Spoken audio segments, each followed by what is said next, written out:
I don't know about you, but I've never liked the advice, don't worry about your grammar mistakes, just speak. Because in my second language, I do worry about my grammar. Of course, I don't want to make mistakes. But that statement, don't worry about your mistakes, just speak, there's some truth to it, and that creates tension. Because focusing on communication, being understood, is important. In fact, when we talk about fluency, fluency means the ability to communicate your ideas smoothly and effortlessly without excessive pauses or too much hesitation.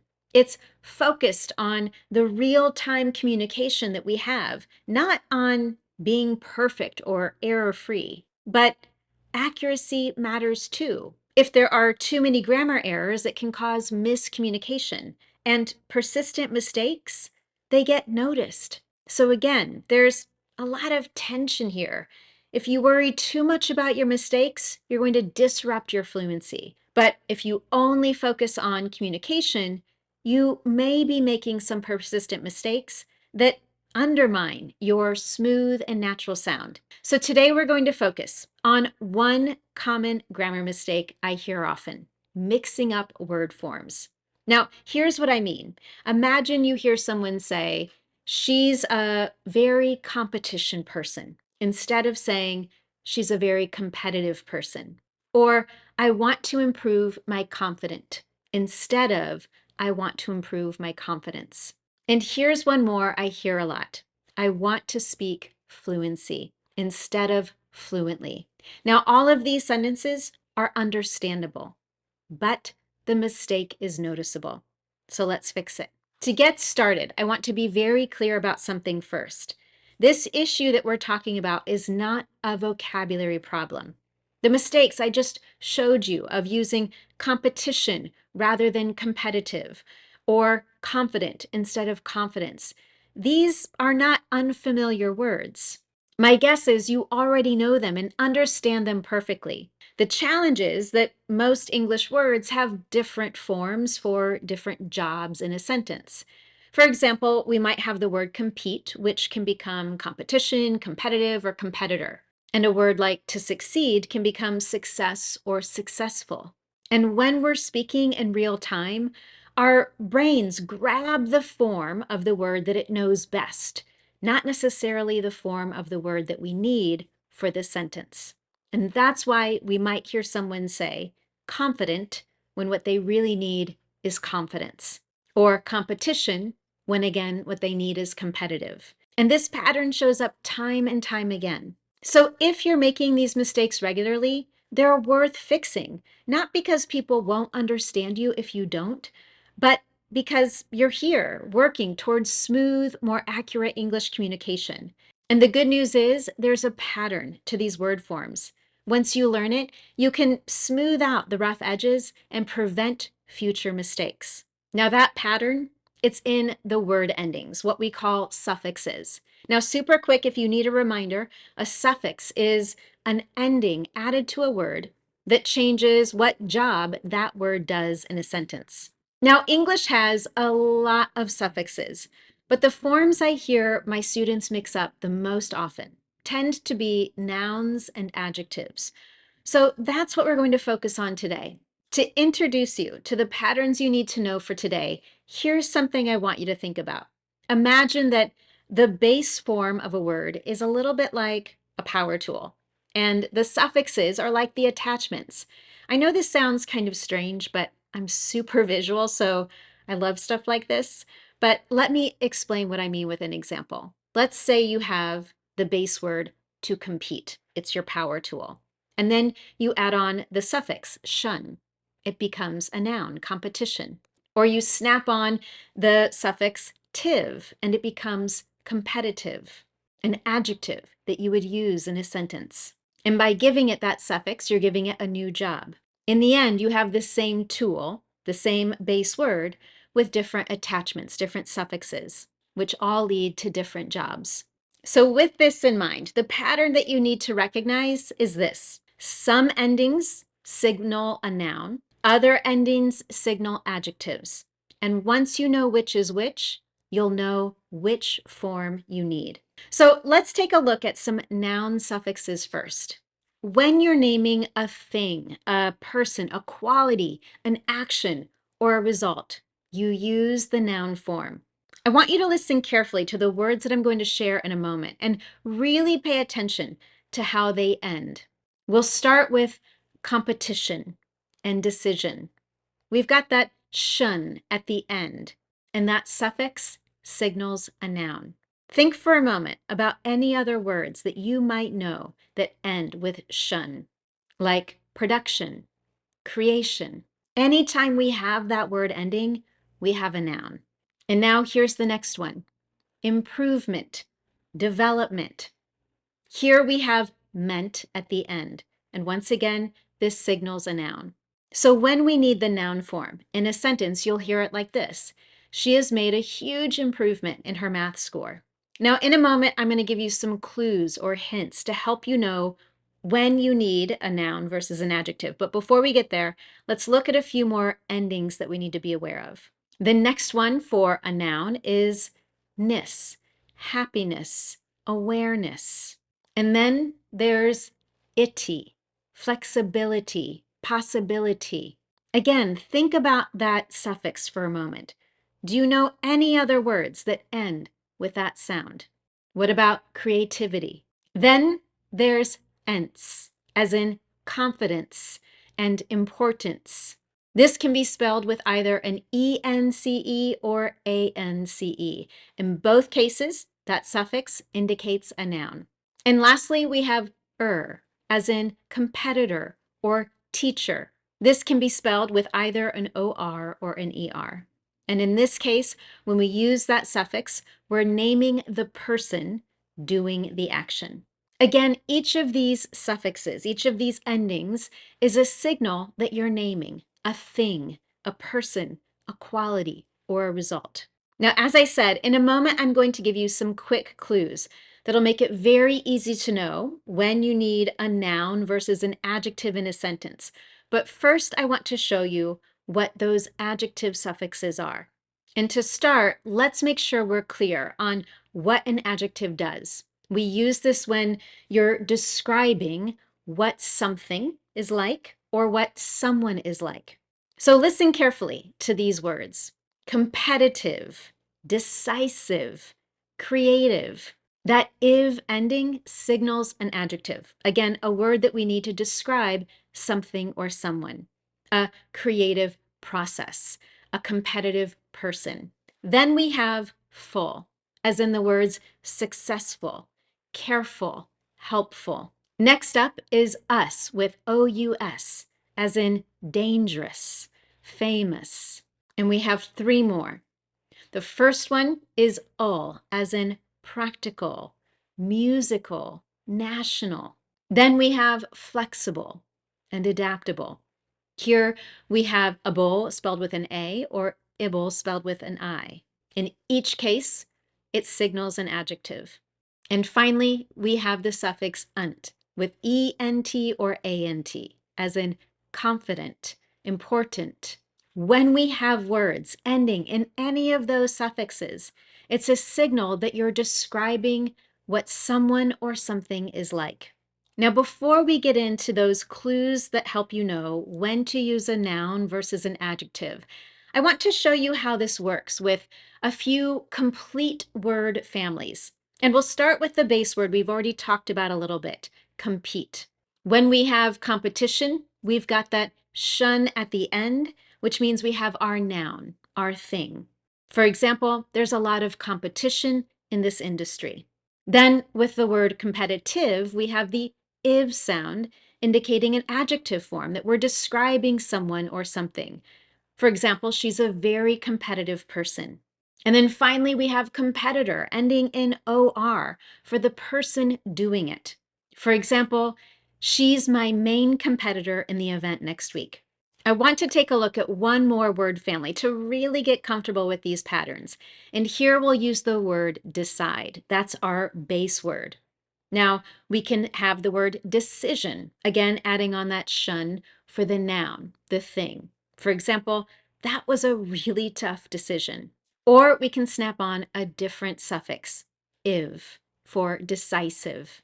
Once we've done that, we've turned it into an adjective. For example, we need a decisive leader. Now, if you want to see more examples of word families like this and really solidify this pattern, I've included several more of them in the written lesson on my website over at speakconfidentenglish.com. And here's why I encourage you to take a moment to review them. The more examples you see, the faster you'll start to recognize these patterns on your own. You'll start to hear shun or iv and know immediately which form you're dealing with. So if you want that extra practice, head over to the blog post and I'll leave a link in the description below. Now, what I love about learning patterns like this is, well, number one, it's much easier than memorizing a ton of word families. But more importantly, you start to recognize them quickly. You'll recognize them when you hear and read them. And more importantly, you can start to choose the right form when you're speaking. So now that you know those suffix patterns, here's a question you can use to help you choose the right word form every time. Am I naming something or am I describing? And that's it, just one question. If you are naming something in your sentence, the thing, the person, the quality, you need the noun form. And that means you need the words you know that end with shun, meant, ness, itty, and so on. And then if you're describing something or someone, what it's like or what they're like, you need the adjective form. So here you're going to use the words you know that end with iv, full, able, and so on. I want to show you exactly how this works. So we're going to look at a sentence with a mistake. Ask this question to use it to identify which word form we need. So here's example number one. I want to improve my confident. I shared this one earlier because it's one that I hear a lot from my students and I read often in emails that I receive. So let's use that one question. Ask yourself, in this sentence, are we naming something or are we describing something? And if you're not sure, here's another way to think about it. After the word my, are you naming the thing that you want to improve or are you describing something? If you said naming, you're exactly right. You're talking about the quality that you want to improve. And that means we need the noun form. So if we go back to our noun suffixes, we have ence for the word confidence. And this gives us the correct sentence. I want to improve my confidence. The pattern to remember here is that most of the time after a word like my, you're almost always naming something that you have or want. So you need a noun. Now, let's look at this in another example to really see how this question helps decide between a noun form and an adjective form. This time we're going to use the sentence, she's a very competition person. Again, let's think about, is this naming something or describing something or someone? In this one, we are definitely describing someone, and that means we need the adjective form. So again, if we go back to our list and we focus on the adjective endings, we know that with the word compete, we can add iv for competitive. And once again, this gives us the correct word form to use. She's a very competitive person. Now, here's another clue that you can often use. After the word very, you're almost always describing, so you need an adjective. In fact, having the word very followed by an adjective is one of the most common patterns in English. And again, by learning these patterns, we can avoid memorizing super long lists and just focus on recognizing those patterns and making quick decisions in the moment. Now, the one thing that will make this quick and easy in the moment of speaking is repeated learning and practice. So again, if you want more practice applying this question to other examples, I've included several more in the written lesson over at my website. Again, you can find that at speakconfidentenglish.com. Going through more examples like this will help you recognize these patterns faster and start making the right choice more automatically. So after you finish here, make sure you go check out that lesson to get extra practice. Okay, you just saw how asking that simple question, am I naming or describing, can help us fix these common grammar mistakes or prevent them from happening in the first place. But can we make this even easier? Absolutely. Again, the more you practice with examples, you'll start to notice other patterns that make it easier and faster for you to decide in the moment of speaking.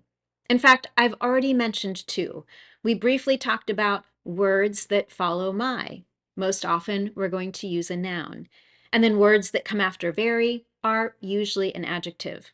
So here are a few more clues that you can use. First, we'll focus on a few patterns that need words in the noun form.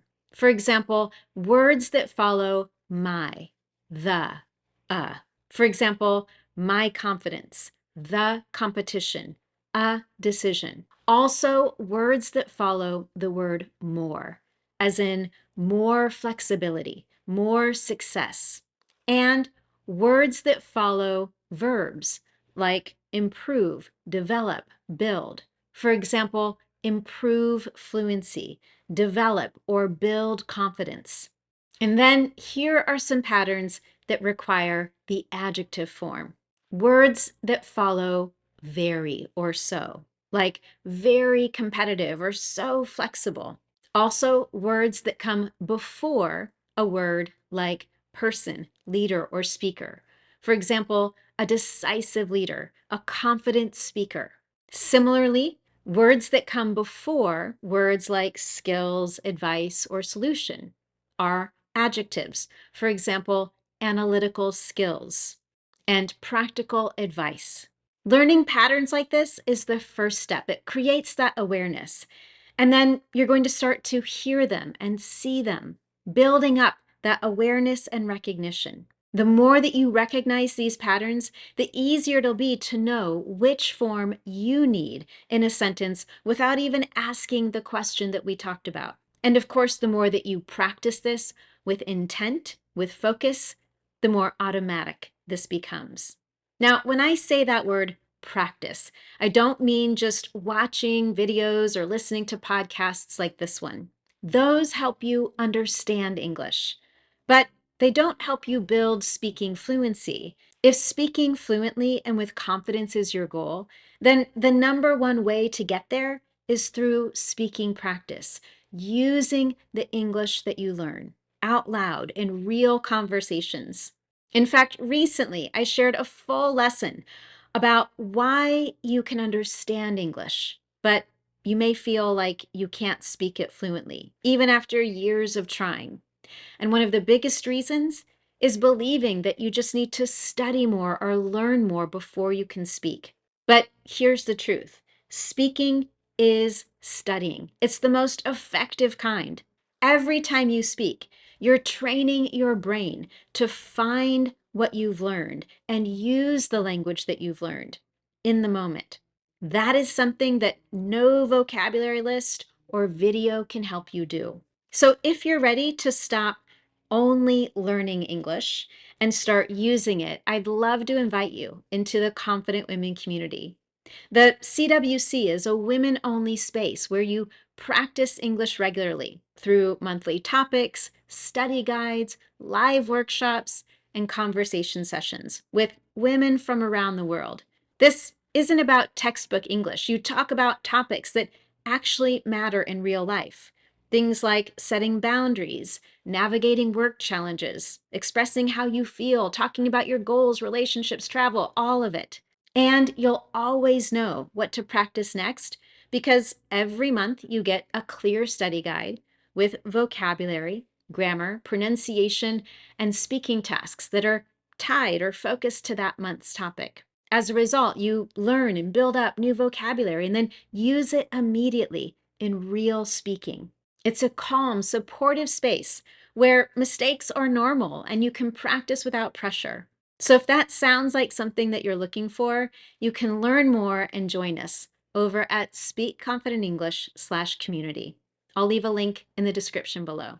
Now, throughout this lesson, I've touched on the importance of getting extra practice so that you build up the awareness, the recognition, and the ability to use what you're learning. So I want to go a little bit deeper here to help you know exactly how to do that. And I want to begin with something very important. Don't wait until an important meeting or conversation to use this knowledge. By then, it will be too late, and most likely you'll freeze up, trying to remember what you learned, which may lead to overthinking and losing your fluency. Instead, I want you to practice now, before you really need it, so that it becomes automatic, so that you can use it when you need to. So here are 3 ways to do that. Practice strategy number 1 is creating that daily awareness. For the next week, just pay attention to the word forms that you see in everything that you read, that you hear in podcasts and conversations. When you see or hear a word with one of these suffixes, pause and ask yourself, was that a noun or an adjective? And if you recognize that it's a noun, then take a moment and ask yourself, what would the adjective be? Now, you don't have to do this with every single noun or adjective that you hear or see. That would maybe take your entire day. But if you do this intentionally a few times throughout the day, just take a moment to think. This is going to help build up that pattern recognition without a lot of pressure. You're not performing, you're just noticing. And that brings us to strategy 2, sentence transformation. After you begin to build up that recognition, take a few moments, maybe 5 or 10 minutes before an important speaking event, like a meeting or presentation or job interview, and practice transforming sentences using these patterns. For example, you might have a sentence like, I am confident that I'm the right person for this job, and then transform it into a different sentence. For example, I have confidence in my ability to meet the demands of this position. Or you might start with, our team is flexible, and then change it to, our team has flexibility. A practice like this drills the naming versus describing distinction so that it's there when you need it in the moment. It's already automatic. And then practice strategy number 3 is to record and review, start speaking, start using these patterns out loud. If you've watched any of my other videos, you probably already know that one of my favorite ways to get speaking practice is to record yourself speaking. Do it for just a couple of minutes about your work or a topic that you care about, and then listen back to it. And when you're working on this particular issue, listen for those noun versus adjective distinctions. Listen to see if there are any mistakes. And if there were, go back, record again, and fix them. The goal of this strategic practice is that by the time you're in an important speaking situation, you've developed this automatic skill. You won't need to think carefully about suffixes. You'll just naturally choose the one that you need. You'll choose the right word. So now that you've got a solution to prevent or avoid this common mistake while speaking, I want you to remember this. At the beginning, I highlighted that yes, communication is a priority. Being understood is important. But when a mistake is persistent and noticeable, it's worth fixing. The aim is not to be perfect, but to communicate more smoothly and more confidently. And don't forget, if you want more practice with this, head over to the full lesson over at my speakconfidentenglish.com website. I've included additional word families and examples that you can practice with. As always, if you found this lesson helpful, don't forget to subscribe or follow wherever you're watching or listening from today. Thank you so much for joining me, and I look forward to seeing you next time.